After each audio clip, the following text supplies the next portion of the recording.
अरे दोस्तों, कभी कभी इतिहास की किताबें ऐसी घटनाओं को समेट लेती हैं जिन्हें सुनकर दिल दहल जाता है। आज हम उन्हीं में से एक घटना के बारे में बात करने जा रहे हैं। 19 अप्रैल 1995 को अमेरिका के ओक्लाहोमा सिटी में एक ऐसा विस्फोट हुआ जिसने पूरे देश को हिलाकर रख दिया। ये कोई विदेशी हमला नहीं था, बल्कि एक घरेलू आतंकवादी घटना थी।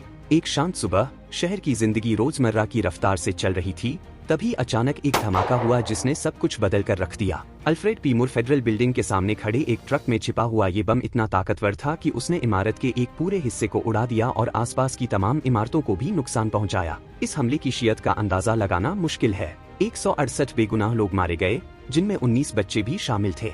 800 से ज्यादा लोग घायल हुए। ये एक काला दिन था जिसने पूरे देश को स्तब्ध कर दिया। हर किसी के जहन में यही सवाल था, ये कैसे हुआ, किसने ये किया और ऐसा करने की वजह क्या थी। आगे इस वीडियो में हम 1995 के ओक्लाहोमा सिटी बम विस्फोट की परतों को खोलेंगे। हम इस हमले के पीछे के कारणों, जांच प्रक्रिया और इस राष्ट्रीय त्रासदी के दूरगामी प्रभावों को गहराई से समझने की कोशिश करेंगे। दोस्तों, पिछली बार हमने देखा कि 1995 का ओक्लाहोमा सिटी बम विस्फोट अमेरिका के लिए कितना भयानक था, पर यह सब हुआ कैसे, इसकी वजह क्या थी। तो जांच पड़ताल के बाद पता चला कि इस काले कारनामे के पीछे दो अमेरिकी थे, टिमोथी मैकवीग और टेरी निकोल्स। ये दोनों सरकार से बहुत खफा थे, खासकर 1993 के वेको टेक्सास वाले मामले से, जहां सरकारी एजेंटों का धार्मिक ग्रुप डेविडियन से झगड़ा हुआ था। साथ ही 1992 के रूबी रिज इडाहो वाले स्टैंड ऑफ से भी ये जलते थे। मैकवीग और निकोल्स को लगा कि सरकार ने इन दोनों घटनाओं में बहुत ज्यादती की। इस गुस्से की आग में जलते हुए उन्होंने सरकार को सबक सिखाने की ठानी। उन्होंने एक बड़ा ट्रक चुराया, उसमें ढेर सारे बम भर दिए और उसे सीधे अल्फ्रेड पी मूर फेडरल बिल्डिंग के सामने खड़ा करके धमाका कर दिया। बम गिरा तो तहलका मच गया। आसपास के लोग, पुलिस, दमकल वाले सब मिलकर मलबे में दबे लोगों को निकालने में जुट गए, मगर कई बेगुनाहों को बचाया नहीं जा सका। इस बड़े कांड के बाद FBI ने तुरंत जांच शुरू कर दी। सुरागों को फॉलो करते हुए उन्होंने जल्द ही मैकवीग और निकोल्स को पकड़ लिया। कोर्ट में दोनों को सजा सुनाई गई। मैकवीग को तो 2001 में मौत की सजा भी हो गई, वहीं निकोल्स को उम्र भर जेल में रहना पड़ा। ये बम विस्फोट सिर्फ एक हादसा नहीं था, इसने पूरे अमेरिका को घरेलू आतंकवाद के खतरे से आकर दिया। सरकार ने भी इसके बाद इस मुद्दे को और गंभीरता से लेना शुरू कर दिया और नए कानून बनाए। लेकिन असली जख्म तो उन लोगों के दिलों में है जिन्होंने अपने अपनों को खो दिया या खुद इस हादसे का सामना किया। ओक्लाहोमा सिटी बम विस्फोट एक ऐसा काला दिन है जिसे अमेरिका कभी नहीं भूल पाएगा। तो अब तक हम जान चुके हैं कि ये बम विस्फोट कितना भयानक था और किसने ये किया,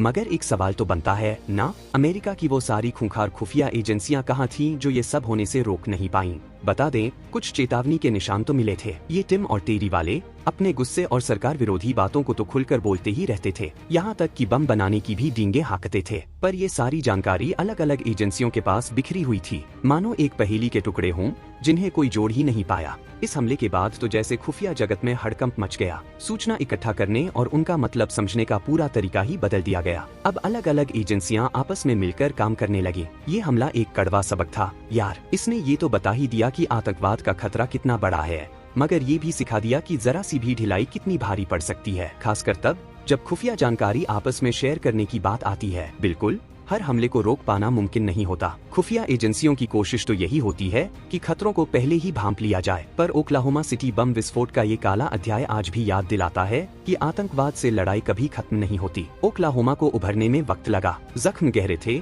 खासकर उन परिवारों के लिए जिन्होंने अपनों को खो दिया। पर इस काले दिन ने शहर की एकजुटता भी जगा दी। लोग एक दूसरे की मदद के लिए आगे आए, घायलों का इलाज हुआ, बेघर हुए लोगों को सहारा मिला। धीरे धीरे शहर फिर से खड़ा हो सका। जहां बम गिरा था वहां अब खूबसूरत पार्क है। 168 खाली कुर्सियां उन लोगों को याद दिलाती हैं जो हमारे बीच नहीं रहे। ये शांत जगह हमें उस भयानक दिन की याद दिलाती है, लेकिन ये भी जगाती है कि असली जीत शांति में ही है। ओक्लाहोमा सिटी बम विस्फोट भले ही काला अध्याय है, पर ये हमें ये भी सिखाता है कि मुश्किलों में भी इंसानियत जिंदा रहती है। ये हमें आतंकवाद के खतरे से तो सचेत करता है, साथ ही ये भी याद दिलाता है कि एकजुट होकर हम हर मुसीबत से पार पा सकते हैं।